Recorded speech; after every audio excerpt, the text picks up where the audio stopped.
De Gea kembali tampil heroik di Serie A. Napoli pertimbangkan rekrut Sergio Ramos. Fans Sutton meninggal karena jatuh di tangga stadion. Yes, harga tiket timnas Indonesia turun. FIFA siap bantu Indonesia lolos Piala Dunia 2026. Halo football lovers, jangan lupa subscribe dan nyalakan lonceng notifikasi untuk terus mendapatkan berita seputar dunia sepak bola terbaru spesial untuk Anda.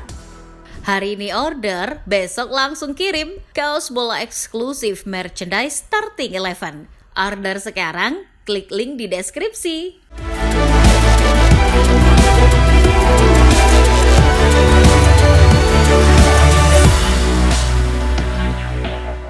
Dalam lanjutan pertandingan Serie A, Fiorentina kembali meraih kemenangan. Mereka berhasil menang 1-0 atas Genoa. Gol sematawayang La Viola dicetak oleh Robin Gosens pada menit ke-72.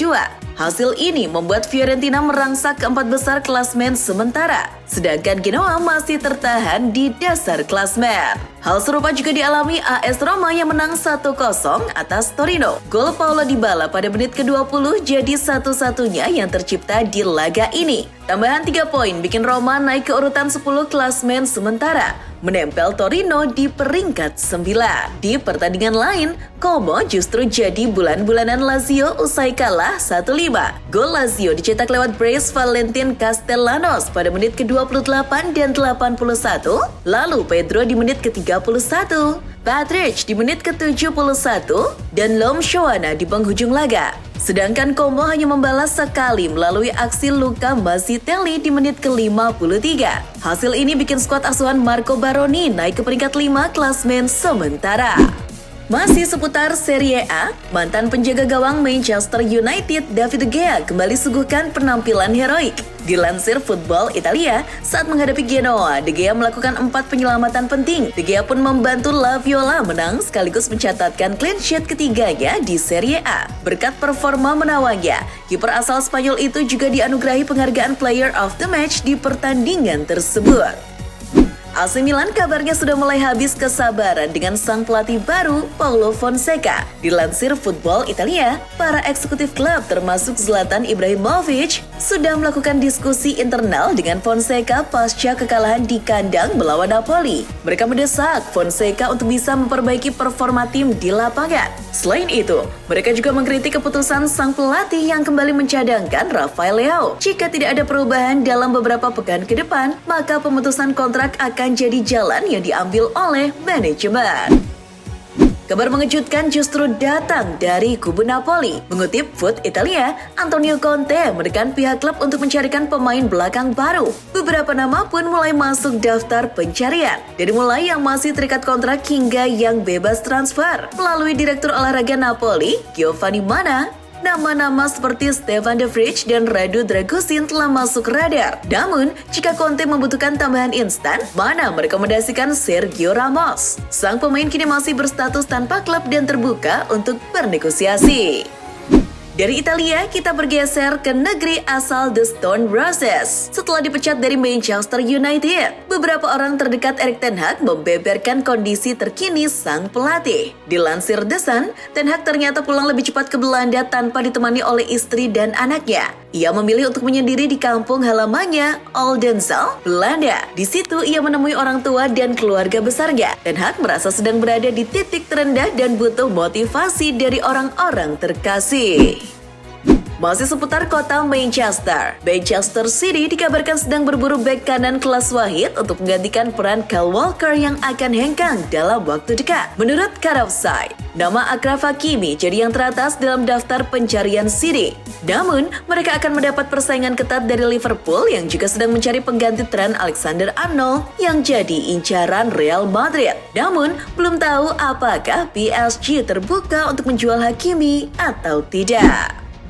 Pemodal yang bergerak di dunia sepak bola, Keith Harris baru-baru ini mempelopori sebuah konsorsium untuk mengakuisisi 45% saham dari klub Liga Inggris. Dilansir Sky Sport, klub yang akan dibeli oleh konsorsium Harris adalah Crystal Palace. Melalui perusahaan yang bernama Sport Bank, Haris dan kolega ingin mengambil alih sebagian saham Palace dari Eagle Football. Kabarnya, transaksi ini bisa mencapai nilai 200 juta pound. Namun, menurut laporan yang ada, ia tidak sendirian. Ada beberapa konsorsium lain yang bernegosiasi dengan Palace. Masih dari Liga Inggris, kabar duka datang dari klub kasta tertinggi Southampton. The Telegraph melaporkan bahwa ada salah satu fans Sutton bernama Simon Oakley yang meninggal usai terjatuh dari tangga di Stadion St. Mary. Kini, pihak keluarga Oakley sedang melaporkan kasus ini ke pihak kepolisian untuk ditindaklanjuti. Keluarga almarhum mengusut kasus ini karena ditemukan arsip yang mengatakan kalau Sutton sudah bermasalah dengan standar keselamatan stadion sejak 2017. Sutton pernah mendapat teguran untuk memasang pegangan di tangga, tapi mereka mengabaikannya. Sementara dari Spanyol, Real Madrid dikabarkan punya rencana transfer menarik jika jendela transfer berikutnya dibuka. Menurut Tim Talk, Madrid kabarnya kurang puas dengan performa Aurelien Tchouameni. Mereka bahkan berniat menjadikan pemain asal Prancis itu sebagai alat tukar untuk mendapatkan Enzo Fernandez dari Chelsea. El Real memandang Enzo sebagai pemain yang tepat untuk meningkatkan kualitas lini tengah tim. Manajemen Madrid yakin kesepakatan ini bisa terjadi karena sebelumnya The Blues juga mengincar Tchouameni. Masih dari Madrid, striker baru mereka yakni Kylian Mbappe dikabarkan sempat ingin membeli saham mantan klubnya AS Monaco. Dilansir Football, sebelum akhirnya menjadi pemilik SM Caen, ternyata Mbappe sempat mempelajari kemungkinan untuk membeli sebagian saham dari Monaco. Namun, karena harganya yang terlampau mahal, akhirnya Mbappe mengalihkan target ke Caen. Dengan uang yang lebih sedikit, Mbappe bisa jadi pemilik saham mayoritas di Caen. Sementara dari Barcelona, pihak klub mulai kembali mempertimbangkan opsi penjaga gawang yang lain. Terbaru, muncul nama Diogo Costa dari FC Porto. Dilansir Goal, Barca melihat Costa sebagai penjaga gawang yang komplit. Selain menjadi shot stopper yang handal, Costa juga lihai dalam memainkan bola dengan kakinya. Namun, dalam upaya ini Barca akan bersaing dengan Bayern Munchen yang juga berminat. The Bavarian kabarnya ingin menjadikan Costa sebagai suksesor Manuel Neuer.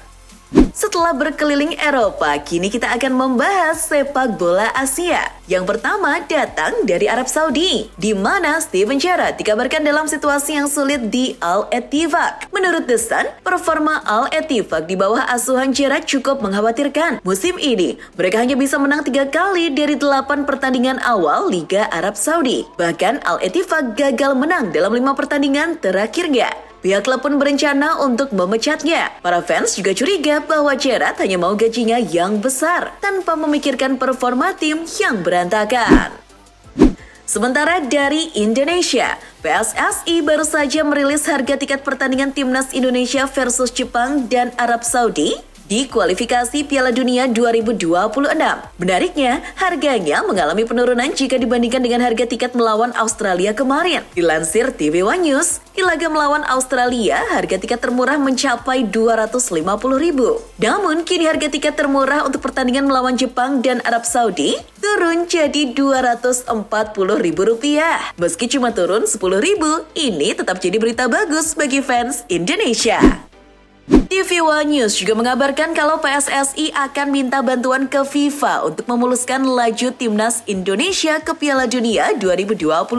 Menurut laporan yang ada, Sekjen PSSI Yunus Nusi mengatakan kalau PSSI sudah meminta FIFA agar wasit yang memimpin pertandingan Timnas Indonesia dengan lawan manapun di matchday berikutnya sebaiknya dipilih dari region yang netral. Itu untuk menghindari masalah-masalah yang serupa saat menghadapi Bahrain. FIFA pun dikabarkan bersedia memenuhi permintaan Indonesia tersebut. Thomas Müller dikabarkan sedang mempertimbangkan untuk mengakhiri masa-masa indahnya bersama Bayern Munchen. Tapi, dirinya ingin merasakan kompetisi lain sebelum akhirnya memutuskan pensiun. Dilansir Goal, bintang asal Jerman itu kabarnya sangat tertarik untuk mengakhiri karirnya di MLS. Sepak bola Amerika Serikat yang terus berkembang dengan banyaknya pemain bintang Eropa yang bermain di sana membuat Müller kepincut. Namun, belum jelas klub mana yang ia tuju. Ia hanya menyatakan kalau MLS adalah destinasi ideal jika sudah keluar dari Bayern Munchen. Masih dari sepak bola Jerman, Borussia Dortmund dikabarkan bakal melakukan cuci gudang di bursa transfer berikutnya. Mereka ingin melepas beberapa pemain termasuk para pemain bintang. Dilansir Tribal Football, Dortmund ingin menyeimbangkan neraca keuangan dan memangkas skuad dengan melepas pemain yang dirasa sudah tak masuk rencana klub. Kabarnya, dari daftar nama yang dipilih ada nama Emre Can, Julian Brandt, dan Daniel Malen. Die Borussen ingin menghasilkan uang sebanyak-banyaknya dari penjualan pemain tersebut. Dari Jerman bergeser sedikit ke Spanyol di mana Real Madrid kini mendapatkan teguran langsung dari UEFA. Teguran ini soal ketidakhadiran Madrid di penganugerahan Ballon d'Or di Prancis. Dilansir Sport Illustrated, jika kemarin Madrid dapat teguran dari La Liga, kini UEFA juga angkat bicara. UEFA mengecam keputusan tidak profesional yang dipilih oleh Madrid. Menurut UEFA, sikap tersebut telah menurunkan martabat dan kualitas klub di mata dunia. Mereka membiarkan penikmat sepak bola yang menilai sendiri baik buruknya sikap yang dipilih Madrid.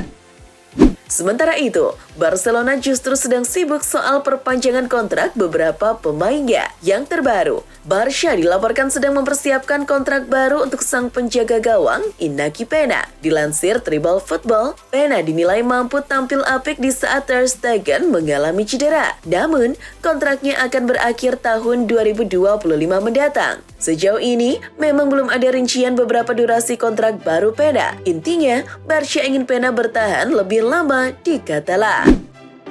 Mampir sebentar ke Serie A. Juventus kabarnya sudah menentukan siapa bek yang akan didatangkan guna menggantikan Clayson Bremer yang masih cedera. Menurut Football Italia, La Vezia Signora telah menetapkan Milan Skriniar sebagai target utama. Bek PSG itu dinilai punya pengalaman di Serie A sehingga tak perlu banyak adaptasi lagi. Kabarnya, komunikasi tahap awal sudah dilakukan dan Skriniar tidak keberatan untuk pindah ke Juve meski sebelumnya pernah berseragam Inter Milan.